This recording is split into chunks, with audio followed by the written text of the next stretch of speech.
Hello students. आज जो मैं टॉपिक आपको बतला रहा हूँ वो टॉपिक है हमारा नॉर्मेलिटी। यानी नॉर्मेलिटी हम किसको कहते हैं, क्या नॉर्मेलिटी होती है और नॉर्मेलिटी का क्या न्यूमेरिकल आता है। तो सबसे पहले हम इस नॉर्मेलिटी की परिभाषा देंगे।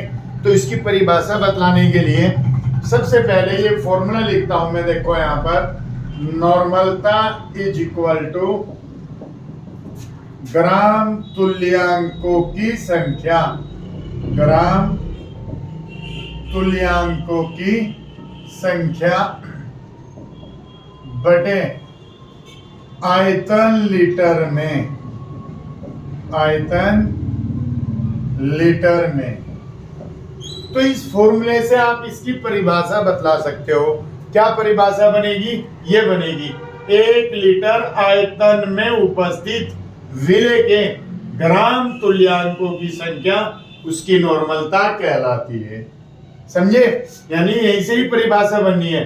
1 लीटर आयतन में उपस्थित विलेय के ग्राम तुल्यांकों की संख्या उसकी नॉर्मलता कहलाती है। और नॉर्मलता जो कहलाती है इसको n से प्रदर्शित करते हैं, क्योंकि इंग्लिश में इसको नॉर्मेलिटी बोलते हैं। तो हम यहां पर यही लिखेंगे 1 लीटर आयतन में, 1 लीटर आयतन में उपस्थित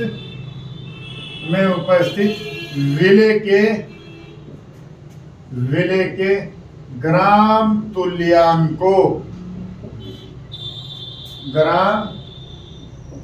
तुल्यांकों की संख्या उसकी नॉर्मलता, यानी कि विलेय की नॉर्मलता कहलाती है। संख्या ही नॉर्मलता कहलाती है, नॉर्मलता कहलाती है। यानी 1 लीटर आयतन में उपस्थित विलेय के ग्राम तुल्यांकों की संख्या उसकी नॉर्मलता कहलाती है। इसको हम ब्रैकेट के अंदर ऐसे बंद कर देंगे, ठीक है नहीं? तो इसको नॉर्मलिटी n है तो n से प्रकट करेंगे, इसे n से प्रदर्शित करते हैं। तो इसको n से प्रदर्शित करेंगे। तो अब बात आई हमारी ग्राम तुल्यांकों की संख्या। तो ग्राम तुल्यांकों की संख्या हमारी क्या होती है, तो अब ये बताएंगे हम। ये लिखेंगे यहां पर ग्राम तुल्यांकों की संख्या इज इक्वल टू, तो जो विलेय की मात्रा होती है उसको हम लेते हैं विलेय की मात्रा बटे विलेय का तुल्यांक के बाद। विलेय की मात्रा ये ग्राम में होनी चाहिए हमेशा। विलेय की मात्रा बटे जो हमारा विलेय उसका तुल्यांक के बाद बटे, या विलयन भी लिख सकते हैं, विलेय का तुल्यांकी भार, तुल्यांकी भार। तो ये ग्राम तुल्यांकों की संख्या बराबर विलेय की मात्रा बटे विलेय का तुल्यांकी भार। तो इस ग्राम तुल्यांकों की संख्या की जगह अब हम ये लिख देंगे विलेय की मात्रा बटे विलेय का तुल्यांकी भार। तो ऐसे लिखेंगे नॉर्मलता इज इक्वल टू, तो इसकी जगह हमने इसको पुट कर दिया विलेय की मात्रा ग्राम में बटे विलेय का तुल्यांकी भार, विलेय का तुल्यांकी भार अपॉन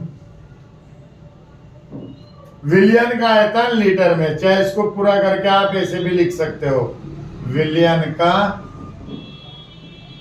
आयतन, और आयतन होना चाहिए लीटर में, ठीक है। अब ये जो विलेय का तुल्यांकी भार है इसे इसके नीचे ले आएंगे यहाँ पर। तो ऐसे लिखेंगे विलेय की मात्रा ग्राम में बटे विलेय का तुल्यांकी भार, विलेय का तुल्यांकी भार गुणा विलयन का आयतन लीटर में, विलयन का आयतन और लीटर में, लीटर में। ये हो गया, यहाँ पर लिख देंगे हम नॉर्मलता। तो ये आपका नॉर्मेलिटी यानी नॉर्मलता का फॉर्मूला बन के आ गया। नॉर्मलता इज इक्वल टू विलेय की मात्रा ग्राम में बटे विलेय का तुल्यांक की भार गुणा विलयन का आयतन लीटर में। तो नॉर्मलता को हम n से प्रदर्शित करते हैं, विलेय की मात्रा को w से प्रदर्शित करते हैं, विलेय के तुल्यांक की भार को e से प्रकट करते हैं और विलयन के आयतन को v से। तो w होना चाहिए ग्राम में और v होना चाहिए लीटर में। तो ये फॉर्मूला बन गया हमारा n is equal to w upon e into v। तो ये फॉर्मूला हमारा नॉर्मलता का है, यानी अगर डेफिनेशन नॉर्मलता की आती है तो इसकी डेफिनेशन पे आपको ये सब लिखना चाहिए, क्योंकि एक नंबर का आता है। अगर आपने ये लिखा तो एक नंबर कहाँ से मिलेंगे, तो इसको पूरा का पूरा बना के लिखना है। इसके लास्ट में यहाँ पर इसकी यूनिट दिखानी है, यूनिट बोलते हैं मात्रक को। तो इसका जो मात्रक होगा तो यहीं से बना लो, ग्राम तुल्यांकों की संख्या बटे लीटर। तो ऐसे लिख देंगे ग्राम तुल्यांक पर लीटर। तो ये इसका मात्रक या कैपिटल एन। तो इसका मात्रक होता है ग्राम तुल्यांक पर लीटर या कैपिटल एन। तो ये होती है हमारी नॉर्मलता की परिभाषा।